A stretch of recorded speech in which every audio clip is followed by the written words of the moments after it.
so that has changed after introduction of immune therapy. As I said, 10 years ago, we found out that this disease was very heterogenic when it comes to the way they respond to different treatments. The first everybody jumped into was immune therapy. Why? Because it seems like 30% of these patients have a very high chance of responding to immune therapy.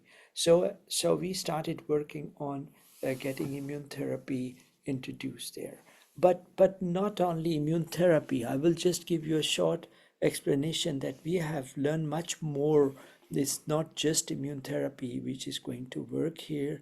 That there are so many other new drugs coming in, and we are so exciting era we are living in to improve the outcome of our patients. If we take from the top, this purple one is just the the ones who I call that these patients never die, because this cancer cells they die themselves because they cannot divide into further. They don't have the further division.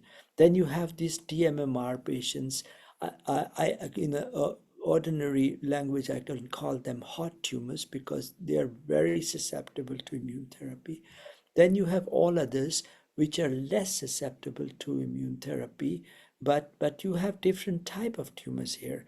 If you go further down, you can see that these are p53 wild type tumors, and mostly these are estrogen receptor positive.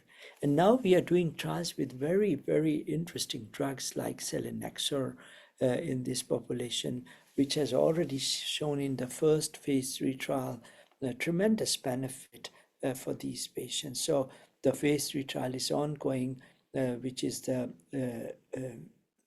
confirmatory trial, and if that is also showing the same results as the first one, we would have a really good treatment available for this group of patients.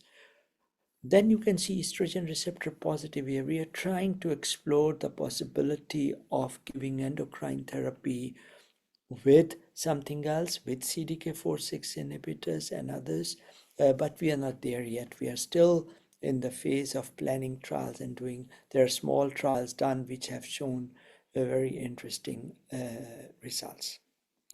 Then look at the red ones, the p53 mute.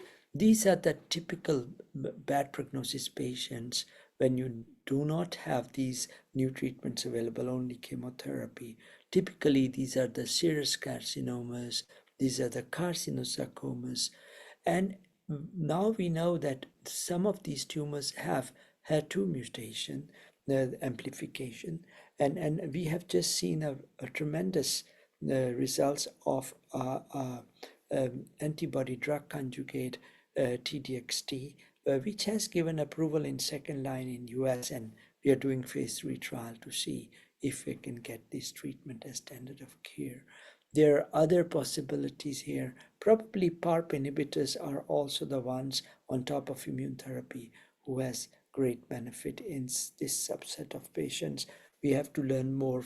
We have the results which are positive of immune therapy plus PARP inhibitors, but we have to learn more which subgroup they are working the most.